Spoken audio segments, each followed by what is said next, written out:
जीवन में सफलता को प्राप्त करने के लिए और अध्यात्म के रहस्य को समझने के लिए हमें यह समझना होगा कि क्या जीवन जन्म लेना और मृत्यु को प्राप्त होना ही है या इसके पीछे इसका कोई कुछ अलग उद्देश्य है।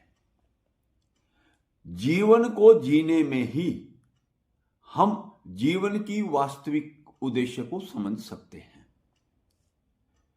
यदि हम जीवन को जीने के उद्देश्य को समझने लगेंगे, खोजने लगेंगे, तो इसका अर्थ यह हुआ कि हम प्लान कर रहे हैं।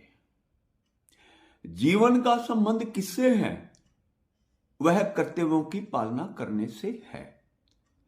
कर्तव्यों की पालना हम क्यों करें? उससे क्या होगा?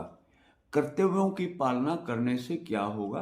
वो क्रिएशन होगा, अर्थात सर्जनता होगी। सर्जन करने से क्या होगा?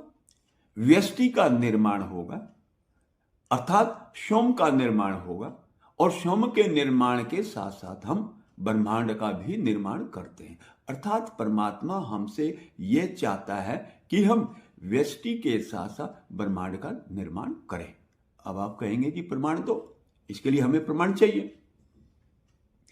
प्रमाण विज्ञान ने यह खोजा है कि व्यक्ति की 3 मूलभूत आवश्यकताएं होती हैं। इनमें एक आवश्यकता को हम काम कहते हैं। काम का अर्थ क्या होता है? क्रिएशन, अर्थात सर्जनता। सर्जनता 2 तरह की होती है।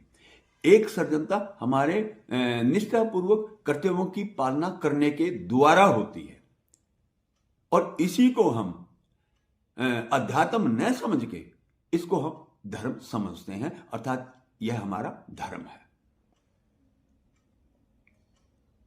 दूसरा काम का अर्थ होता है कि इच्छित संतान को जन्म देना।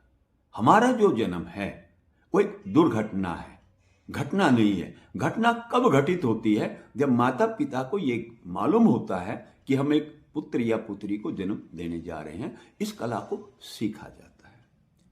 अब एक उद्देश्य क्या हुआ जो हमें जन्म से मिला है, बाय बर्थ है। उसका काम क्या है? सर्जन करना, अर्थात अपने कर्तव्यों की पालना करना। और यह कब खत्म होता है?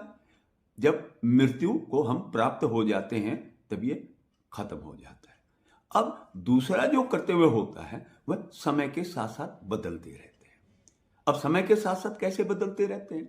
अब देखिए, हमारे ऋषियों ने मनुष्य जीवन को 100 साल